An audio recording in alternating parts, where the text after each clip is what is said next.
Pengabaran itu bukan didengar dengan telinga, atau dilihat dengan mata, atau dipikir dengan akal. Dia adalah pengabaran gaib yang menyentuh jiwa.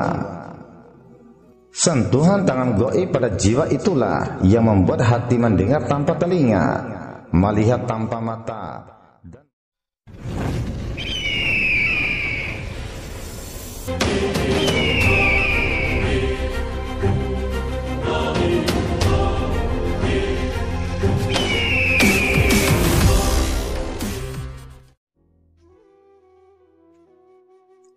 Bismillahirrahmanirrahim. Assalamualaikum warahmatullahi wabarakatuh.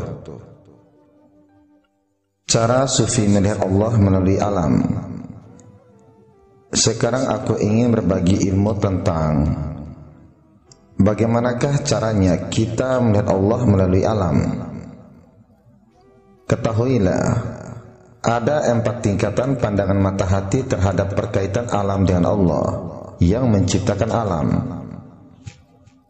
Yang pertama, soal seperti apakah keadaan mereka yang melihat Allah dan tidak melihat alam ini?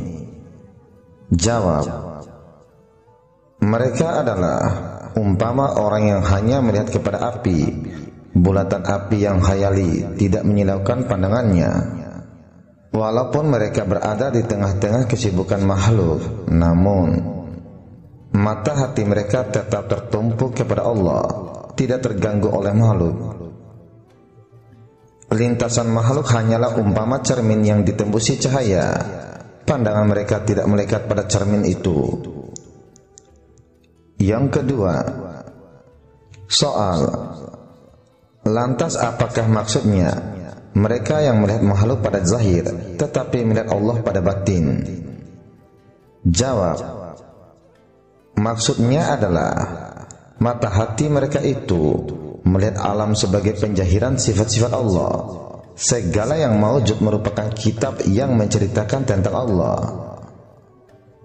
Dan bagi mereka, tiap satu kewujudan alam ini membawa sesuatu makna yang menceritakan tentang Allah Subhanahu wa ta'ala.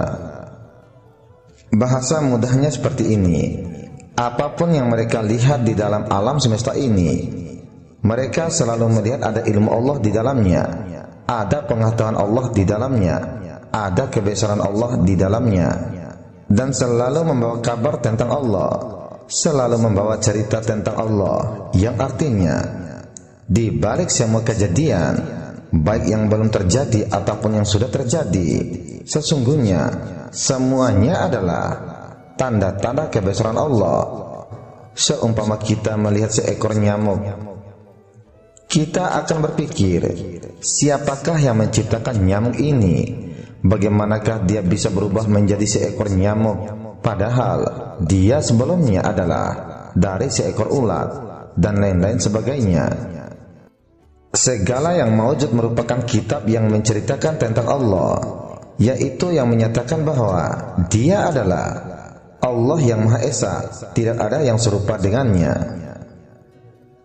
Yang ketiga, soal apakah maksud bagi mereka yang melihat Allah pada zahirnya sementara makhluk tersembunyi? Jawab, maksudnya mata hati mereka terlebih dahulu melihat Allah Subhanahu wa ta'ala sebagai sumber kepada segala sesuatu. Kemudian barulah mereka melihat makhluk yang menerima kurniaan daripadanya. Alam tidak lain melainkan perbuatannya, gubahannya, lukisannya, atau hasil kerja tangannya. Yang artinya, apabila kamu beramal, jangan pernah kamu melihat dirimu yang beramal, namun lihatlah lahirnya amal ibadah pada dirimu, atau yang menjadikan kamu bisa mengerjakan amal ibadah. Itu semua karena datangnya dari karunia Allah atasmu. Tegasnya, lihatlah perbuatan Allah yang ada padamu, lihatlah ilmu Allah yang ada padamu, lihatlah kekuatan Allah yang ada padamu, lihatlah hidup Allah yang ada padamu. Maka hilanglah sifat-sifat kesombonganmu dan menjadilah dirimu hamba yang taat dan ikhlas dalam beribadah kepada Allah Subhanahu wa ta'ala.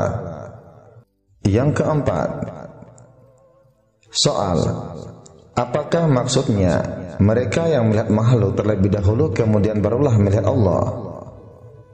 Jawab, mereka memasuki jalan berhati-hati dan berwaspada, memerlukan masa atau waktu untuk menghilangkan keraguan, berdalil dengan akal, sehingga kesudahannya ternyatalah akan Allah yang wujudnya menguasai wujud makhluk. Supaya lebih jelas, marilah aku akan mengajak kalian semuanya untuk melihat Allah di dalam sesuatu. Maksud melihat Allah di dalam sesuatu adalah segala sesuatu yang ada ini berjalan menurut hukum Allah. Jadi hatinya hamba ketika melihat alam, langsung dia tahu bahwa Allah yang membuat, Allah lah yang menciptakan segala sesuatu, tidak melihat sebab musababnya. Dan maksud melihat Allah di luar sesuatu adalah mereka sadar kalau Allah lah yang mengurusi dan mengatur semuanya sesuai dengan kehendaknya. Dengan kesadaran yang seperti ini, hati akan terdorong untuk selalu muraqabah dengan rasa syukur dan selalu berusaha melaksanakan kewajiban dari Allah, dan akhirnya akan hilang kesenangan-kesenangan nafsu.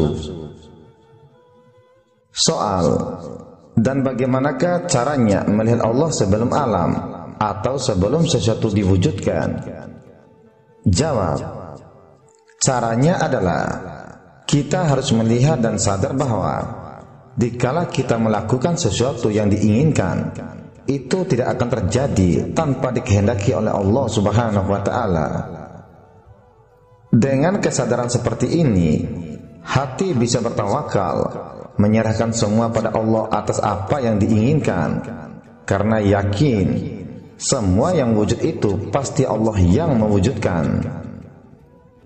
Dan maksud melihat Allah sesudah alam atau sesudah sesuatu adalah apabila seorang hamba telah melihat Allah seperti demikian, maka hamba tidak akan pernah merasa kalau dia melakukan sesuatu amal, karena dia sadar bahwa Allah lah yang menjadikan amal itu.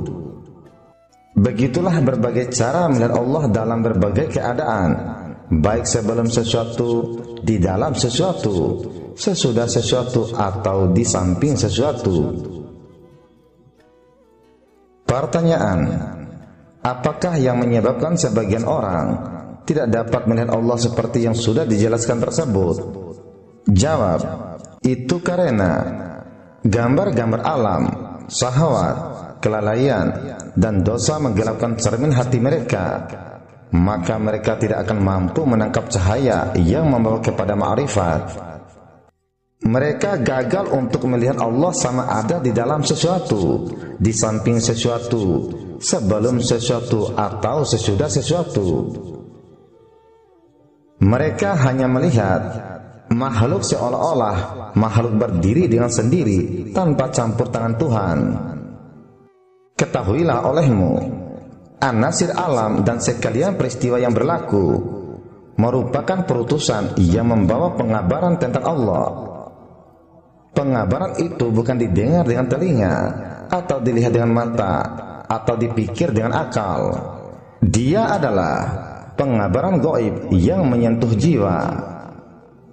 Sentuhan tangan gaib pada jiwa itulah yang membuat hati mendengar tanpa telinga, melihat tanpa mata, dan merenung tanpa akal pikiran.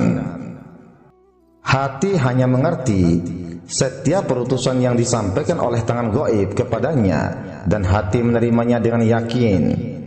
Keyakinan itu menjadi kunci kepada telinga, mata, dan akal. Apabila kuncinya telah dibuka, segala suara alam yang didengar, sekalian anasir alam yang dilihat, dan seluruh alam maya yang direnungi akan membawa cerita tentang Tuhan. Alam itu semuanya dalam kegelapan, sedangkan yang meneranginya hanya karena zahirnya al-haq padanya.